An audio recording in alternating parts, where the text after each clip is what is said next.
അമ്മയ്ക്കും ഈശോയ്ക്കും 1000 നന്ദി. എൻ്റെ പേര് ജാസ്മിൻ. ഞാൻ ബാംഗ്ലൂരിൽ നിന്ന് വരുന്നു. ഇതെൻ്റെ രണ്ടാമത്തെ സാക്ഷ്യമാണ്.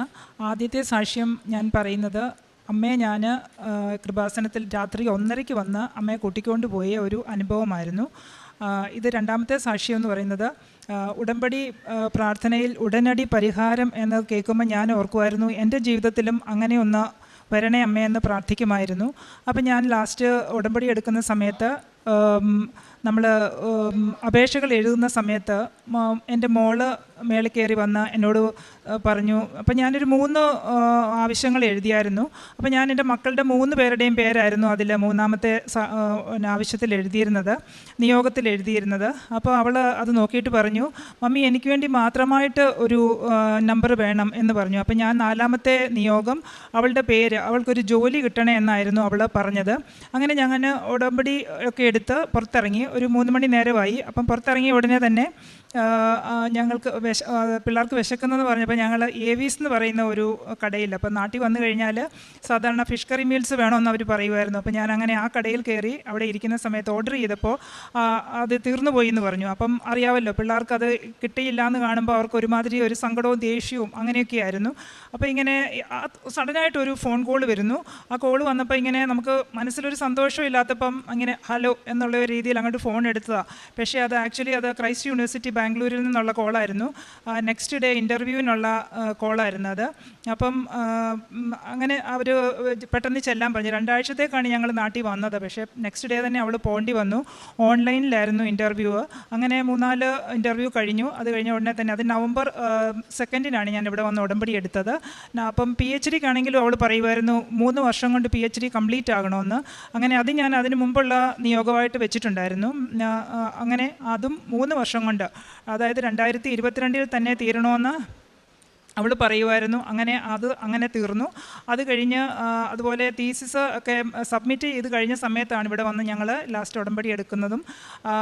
പിന്നെ അത് അവൾ ലാസ്റ്റ് ഫൈനൽ ആകുന്നതിന് മുമ്പ് തന്നെ ജോലിക്ക് അവൾ കിട്ടുകയും അത് അവിടെ വന്ന് പിന്നെ ഡിസംബർ 1 അവൾ ജോയിൻ ചെയ്യുകയും ചെയ്യുമായിരുന്നു. അങ്ങനെ ഒരു സാക്ഷ്യം. പിന്നെ അടുത്ത സാക്ഷ്യം എന്ന് പറയുന്നത്, എൻ്റെ ഇളയ മോള് അവൾ ഒത്തിരി ഒന്നും പഠിക്കത്തൊന്നുമില്ലായിരുന്നു, വലുതായിട്ടൊന്നും ഇരുന്ന് പഠിക്കത്തില്ല. അവൾക്ക് ഒത്തിരി വരയ്ക്കുന്നതൊക്കെ ആയിരുന്നു ഇഷ്ടം.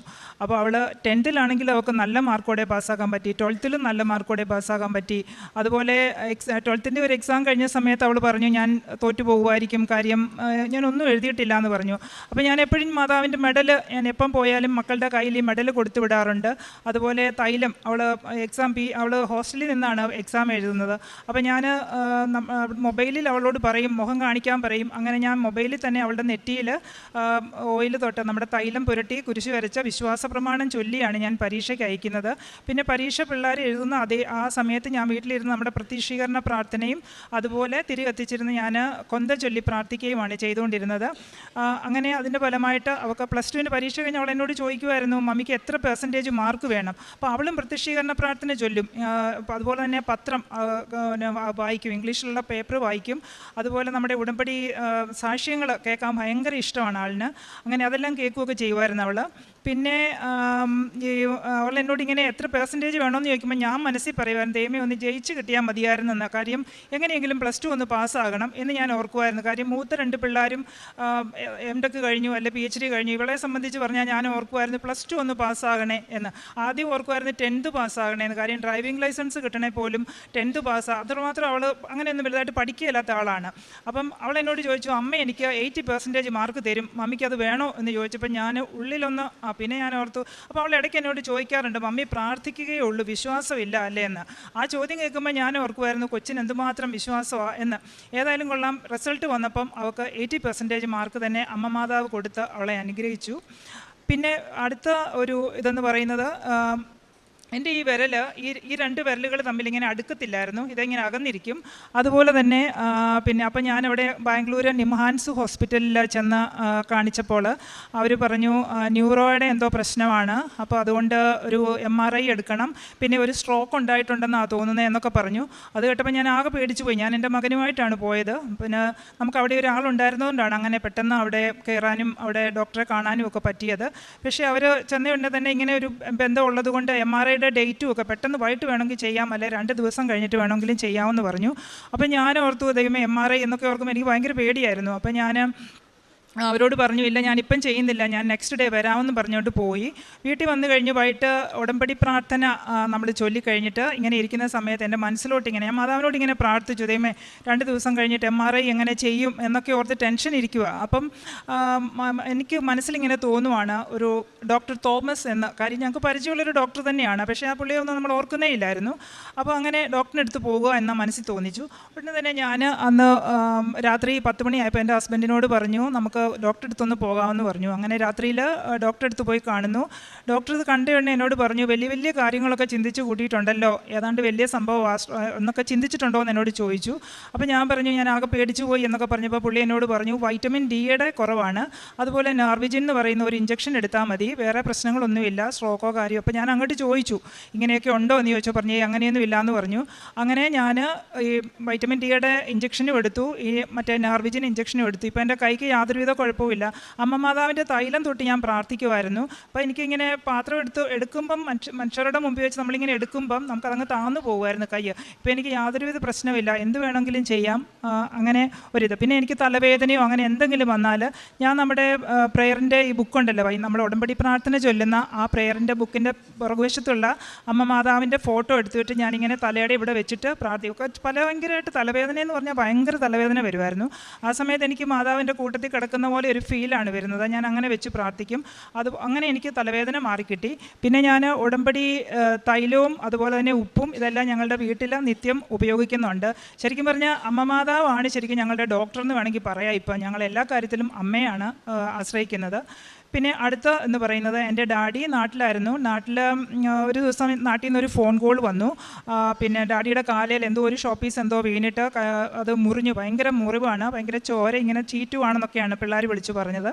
അപ്പോൾ ഞാനത് കേട്ടപ്പോൾ ഞാൻ ഉടനെ ഓർത്തു, ദൈവമേ എന്നാ ചെയ്യും. അപ്പം ഹോസ്പിറ്റലിൽ അവർ ചെന്നു, അത് എന്തോ തുണിയൊക്കെ വെച്ച് കെട്ടി അങ്ങനെ ബ്ലഡ് നിർത്തിക്കൊണ്ട് അവർ ഹോസ്പിറ്റലിൽ ചെന്ന് കഴിഞ്ഞപ്പോൾ അവർ പറഞ്ഞു പൊട്ടലുണ്ടെന്ന് പറഞ്ഞു. ഉടനെ ഞാൻ ഓർത്തു, ദൈവമേ എന്താ ചെയ്യുന്നത്. ഞാൻ അപ്പം തന്നെ ഡാഡിയുടെ ഫോട്ടോ, കാലിൻ്റെ ഫോട്ടോ ഉള്ളതെടുത്ത് ഞാൻ മൊബൈലിൽ ഫോട്ടോ എടുത്തിട്ട് നമ്മുടെ തൈലം എടുത്ത് കുരിശ് വരച്ച് നമ്മുടെ പ്രത്യക്ഷീകരണ പ്രാർത്ഥന ചൊല്ലി ഒരു 15 മിനിറ്റ് എത്തി കാണും. അന്നേരത്തേക്ക് ഹോസ്പിറ്റലിൽ നിന്ന് പിള്ളേർ, അതായത് എൻ്റെ ബ്രദറിൻ്റെ പിള്ളേർ വിളിച്ചിട്ട് പറഞ്ഞു, പൊട്ടലൊന്നുമില്ല, കുഴപ്പമൊന്നുമില്ല, സ്റ്റിച്ച് പോലും വേണ്ട, ജസ്റ്റ് ഒരു മുറിവേ ഉള്ളെന്നും പറഞ്ഞുകൊണ്ട് അങ്ങനെ അതങ്ങ് ഇതായി. അപ്പോൾ അതും അങ്ങനെ തൈലം പുരട്ടിയത് കൊണ്ട് എൻ്റെ ഡാഡിയുടെ ആ കാലിൻ്റെ ഇതെല്ലാം അത്ര ലഘുവാക്കി മാറ്റിയതിന് അമ്മ മാതാവിന് ഒത്തിരി നന്ദി. പിന്നെ എൻ്റെ ബാംഗ്ലൂരെ വീടിൻ്റെ പുറകിലുള്ള ക്രോസിൽ റോഡിൽ ഒരു കുഴൽക്കിണർ കുഴിച്ചു. അപ്പോൾ അതിനകത്ത് അവിടെ കുഴിച്ചത് കാരണം ഞങ്ങളുടെ വീട്ടിലെ വെള്ളം 10 വർഷമായ ഞങ്ങളുടെ വീട്ടിൽ ബോർവെല്ലിലെ വെള്ളം ഒരു കുഴപ്പമില്ലാതിരുന്നു, ഏത് സമയത്തും നമുക്ക് മോട്ടർ അടിക്കാൻ പറ്റുമായിരുന്നു. പക്ഷേ ഈ ഒരു ബോർവെല്ല് പുറകിൽ വന്നതോടെ നമ്മുടെ വീട്ടിലെ വെള്ളം അടിക്കാൻ പറ്റത്തില്ല. രാത്രി ഒരു 2:30-3 ചിലപ്പം രാത്രിയിലേ നമുക്ക് മോട്ടർ അടിക്കാൻ പറ്റത്തുള്ളൂ. അത് ഒരു 10 മിനിറ്റ് അടിച്ചു കഴിയുമ്പോഴത്തേന് വെള്ളം തീർന്നു പോകും. അപ്പോൾ അങ്ങനെയായപ്പോൾ ഞാനിങ്ങനെ മാതാവിനോട് ഞാൻ പറഞ്ഞു, എൻ്റെ അമ്മേ വെള്ളം തീർന്നു കഴിഞ്ഞാൽ ആകെ പ്രശ്നമാകുമല്ലോ, അമ്മ ഇതിനകത്ത് ഇടപെടണമേന്ന് പറഞ്ഞ് പ്രാർത്ഥിച്ചു. ഞാൻ നമ്മുടെ വെഞ്ചരിച്ച ഉപ്പ് ഞങ്ങളുടെ ബോർവെല്ലിൽ കൊണ്ടുപോയി ഇട്ടു. അത് കഴിഞ്ഞിട്ട് ഞാൻ മാതാവിനോട് പറഞ്ഞു, ഒരാഴ്ചയ്ക്കുള്ളിൽ ഇതിനൊരു പരിഹാരം കാണണേന്ന് പറഞ്ഞു. അങ്ങനെ ഞാൻ ഒരാഴ്ച കഴിഞ്ഞിട്ട് ടെറസിൽ എനിക്ക് കുറച്ച് ചെടിയുണ്ട്. അപ്പോൾ ഞാൻ അതിന് വെള്ളം ഒഴിക്കാൻ ചെല്ലുമ്പോഴല്ല ഈ ബോർവെല്ലിലോട്ട് നോക്കിയിട്ട് ഇവരിങ്ങനെ ടാങ്കർ രാവിലെ 6:30 തൊട്ട് വൈകിട്ട് 6:30 വരെ ടാങ്കറിൽ ഇങ്ങനെ വെള്ളം എടുത്തുകൊണ്ടിരിക്കുക. അത് വീട്ടുകാർക്ക് വേണ്ടിയുള്ളതല്ല, അവരത് വിൽക്കുന്നതാണ്, റോഡിലാണ് കുഴിച്ചേക്കുന്നത്. അപ്പോൾ ഞാനിങ്ങനെ പറഞ്ഞു, അമ്മേ ഇതിനൊരു പരിഹാരം എന്ന് പറഞ്ഞാൽ ഈ റോഡിൻ്റെ അങ്ങേ അറ്റം എന്ന് പറയുന്ന വീടുകളൊന്നും ഇല്ലാത്തതാണ്, അവിടെയാണെങ്കിൽ ചതുപ്പ് പോലത്തെ സ്ഥലവുമാണ്. അപ്പോൾ അവിടെ ഒരു കുഴൽക്കിണർ കുഴിക്കുവാണെന്ന് വരികിൽ അവർക്ക് അതിൽ നിന്ന് വെള്ളം എടുക്കാമല്ലോ, ഞങ്ങൾക്ക് വെള്ളവും കിട്ടുമല്ലോ എന്ന് ഞാനിങ്ങനെ ഓർത്ത് പ്രാർത്ഥിക്കുമായിരുന്നു. അങ്ങനെ പ്രാർത്ഥിച്ച് ഒരാഴ്ച കഴിഞ്ഞ് കാണും. അപ്പം ഞാൻ നോക്കിയപ്പോൾ ഇവർക്ക് എന്തോ റിപ്പയറിങ്ങിന് വേണ്ടിയിട്ട് അവരത് അതിനകത്തുനിന്ന് എല്ലാം എടുക്കുന്നു, താക്കുന്നു, അങ്ങനെ എല്ലാം ചെയ്യുന്നു. അതിനുശേഷം പിന്നെ അവരത് ക്ലോസ് ചെയ്തു. ഇപ്പം അത് കുറേ ദൂരം ഞാൻ വിചാരിച്ച പോലെ തന്നെ ഒത്തിരി പുറകിലോട്ട് മാറി ഒരു ബോർവെല്ല് കുഴിച്ചിട്ട് ഇപ്പോൾ ടാങ്കർ രാവിലെ മുതൽ വൈകിട്ട് 6:30 വരെ വെള്ളം എടുക്കുന്നുമുണ്ട്. എൻ്റെ വെള്ളത്തിനൊരു കുഴപ്പവുമില്ല, എനിക്ക് എപ്പം വേണമെങ്കിലും മോട്ടർ അടിക്കാൻ വെള്ളം ഒരു കുഴപ്പമില്ല. അങ്ങനെ ഒരു അനുഭവം എനിക്ക് അമ്മ മാതാവ് എനിക്ക് സാധിച്ചു തന്നു. പിന്നെ വലുതും ചെറുതുമായിട്ടുള്ള നിരവധി അനുഭവങ്ങൾ അമ്മ മാതാവ് എനിക്ക് തന്നിട്ടുണ്ട്. ഞാൻ പ്രാർത്ഥനയിൽ ഒത്തിരി എനിക്ക് മുന്നോട്ട് വരാനായിട്ട് സാധിച്ചിട്ടുണ്ട്. 2019 മുതൽ ഞാൻ നേരത്തെയൊക്കെ ഒത്തിരി സീരിയൽസൊക്കെ കാണുമായിരുന്നു. 2019 ശേഷം ഞാൻ ഒരു സീരിയലും കണ്ടിട്ടില്ല. ഞാൻ അതിന് സമയം കണ്ടെത്തുന്നേ ഇല്ല. ഞാൻ എപ്പോഴും മാതാവിൻ്റെ ഈ അച്ഛൻ്റെ ടോക്കും അതുപോലെ പ്രാർത്ഥനകളും കൊന്ത ചൊല്ലാൻ പറ്റുന്ന സമയങ്ങളിൽ കൊന്ത ചൊല്ലുകയും ഒക്കെയാണ് ചെയ്യുന്നത്. പിന്നെ ധാരാളം ഒരു ദിവസം ഒരാളോടെങ്കിലും ഞാൻ എൻ്റെ അമ്മ മാതാവിനെ പറ്റി, പ്രത്യേകിച്ച് കൃപാസന അമ്മയെപ്പറ്റി ഞാൻ പറയുകയും ജാതിഭേദമന്യേ ഞാൻ എല്ലാവരോടും പറയുകയും അവരിവിടെ വന്ന് പ്രാർത്ഥിക്കുകയും, അതുപോലെ ഞാൻ കഴിഞ്ഞ പ്രാവശ്യം ഒരാളെ കൊണ്ടുവന്നിട്ടുണ്ടായിരുന്നു. അവർക്ക് ഭയങ്കര അനുഭവമായിരുന്നു അവർ പറഞ്ഞത്. അതുപോലെ ഉടമ്പടി ഒരു 5-6 പേര് ഉടമ്പടി എടുക്കുകയും ചെയ്തിട്ടുണ്ട്. പിന്നെ പത്രം ഞാൻ ഇവിടുന്ന് മേടിച്ച് നമ്മുടെ ബാംഗ്ലൂരുള്ള പള്ളികളിലൊക്കെ കൊടുക്കുകയും പിന്നെ ആൾക്കാരോട് പറയും. അതുപോലെ വെഞ്ചരിച്ച കാശുരൂപവും അതുപോലെ തൈലമല്ല, ഞാൻ ഉപ്പും തേനുമൊക്കെ ഞാൻ കൊടുക്കാറുണ്ട് ആൾക്കാർക്ക്. പിന്നെ ആലപ്പുഴ ജില്ലയ്ക്ക് വേണ്ടി ഞാൻ ഈ 2019 മുതൽ ഞാൻ ഒരു കരുണക്കൊന്ത ചൊല്ലിയായിട്ട് പ്രാർത്ഥിക്കുന്നുണ്ട്. അങ്ങനെ പിന്നെ പാവപ്പെട്ട ആൾക്കാരെ ഞാൻ എന്തെങ്കിലുമൊക്കെ ചെയ്ത് ഞാൻ പാവപ്പെട്ടവരെ സഹായിക്കാനായിട്ട്, കാര്യം ഹസ്ബൻഡിൻ്റെ കയ്യിൽ നിന്ന് പൈസ എടുത്തിട്ട് നമ്മൾ മറ്റുള്ളവർക്ക് കൊടുക്കുന്നത് കൂടാതെ എന്നെക്കൊണ്ട് എന്തെങ്കിലും ചെയ്യണമെന്ന് വിചാരിക്കുന്നത് കൊണ്ട് ഞാൻ സ്വന്തമായിട്ട് ഞാൻ എന്തെങ്കിലുമൊക്കെ ചെയ്യും. കുറച്ച് കേക്കൊക്കെ ഉണ്ടാക്കിയൊക്കെ കൊടുത്ത് അങ്ങനെയൊക്കെ ഞാൻ പാവപ്പെട്ടവരെ സഹായിക്കാറുണ്ട്. ഇത്രയും തന്ന അമ്മ മാതാവിനും തിരുക്കുമാരനും 1000 നന്ദി.